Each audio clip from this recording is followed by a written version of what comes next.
très bien. On Ne peut me faire la détournez peine. pas de mon beau sujet. Vous savez, ce qu'on attendait tous à l'occasion de ce bicentenaire, nous, les aficionados de Les l'empereur, reconstitutions. c'est Oui. ce qu'elle Ah est. non. Non, pas du C'est tout les une reconstitutions. sculpture Pas Moi, j'aime de tellement bien les les reconstitutions avec des reconstitutions, mecs non. déguisés. Et au-dessus surtout du pas un tombeau. cheval en plastique au-dessus du tombeau de l'empereur, ça c'est sûr. Mais on attendait ce qu'allait produire Jean Tullard, qui est le maître toute Bien sûr. catégorie. Et ce qui est fort Stéphane intéressant, Bern. c'est qu'à l'occasion de ce bicentenaire, il produit Marengo ou l'étrange victoire de Bonaparte chez Bûcher-Chastel.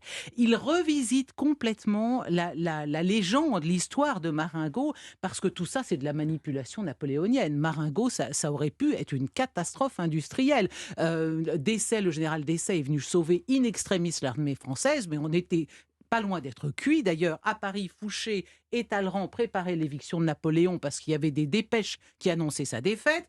Donc, c'est magistral, je trouve que le maître, toute catégorie de l'histoire napoléonienne, qui était déjà aux premières loges en 69, au moment du bicentenaire de la naissance de Napoléon, soit justement celui qui revisite la légende en expliquant à quel point tout ça était finalement bidonné. Mais vous allez quand même trouver au passage, bien sûr, l'histoire du poulet Marengo et l'histoire de Moustache, le fameux, le chien, le Barbet, qui était devenu la mascotte de la Grande Armée et qui, à Marengo, s'attaque à un dog allemand autrichien qui voulait s'en prendre au porte-drapeau. Enfin, vous avez trouvé tout ça. Mais donc, beaucoup d'humour, évidemment, chez Jean Tullard, qui est le plus jeune des écrivains sur Napoléon, malgré ses plus de 80 ans, je crois. Et ensuite, le beau livre, bien sûr, le beau livre illustré chez Larousse, 350 pages, avec des tas de facsimilés. C'est un très bel objet. Ça, c'est Dimitri Casali, donc chez Larousse. Pour tout savoir sur Sainte-Hélène, Le mémorial. le mémorial, oui, mais là, Il il y est a réédité. oui, le mémorial qui est réédité, mais il y a le Sainte-Hélène de Pierre Brandat chez Perrin, et puis des textes rassemblés par David Chantrane, les derniers témoins racontent. Et ça, c'est vraiment magnifique parce que tous ceux qui étaient présents à Sainte-Hélène ont écrit, et donc là, on a la possibilité de s'abreuver à toutes sortes de témoignages, parfois un peu contradictoires, mais c'est fort intéressant. Il y a un livre que je voudrais signaler parce que je trouve la démarche passionnante. C'est aussi un livre de David Chantrane qui s'appelle Les 12 morts de Napoléon. Et il montre comment, à 12 reprises, Napoléon aurait pu mourir.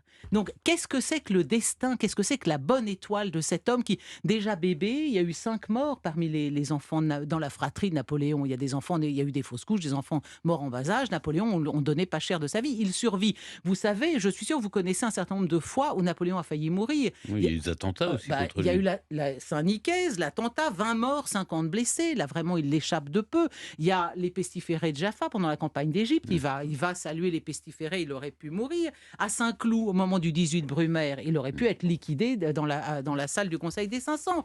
Il prend une balle au pied à la bataille de Ratisbonne. Il tente de se suicider à Fontainebleau, je vous l'avais raconté, au moment de la première abdication. Donc, voilà. Et alors, magnifique, bien sûr. Le 7 mars 1814, voilà, on vous en souhaite ça, des moments pareils dans votre carrière politique, cher monsieur. À Vizille, il fait face aux hommes du 5e de ligne envoyés pour l'arrêter. Soldats du 5e, reconnaissez votre empereur. S'il en est un parmi vous qui veuille tuer son général, me voilà. Magnifique. Puis alors évidemment, Sainte-Hélène, 5 mai 1821, cette fois 19h49, c'est la bonne. Et là, c'en est fini. La légende commence.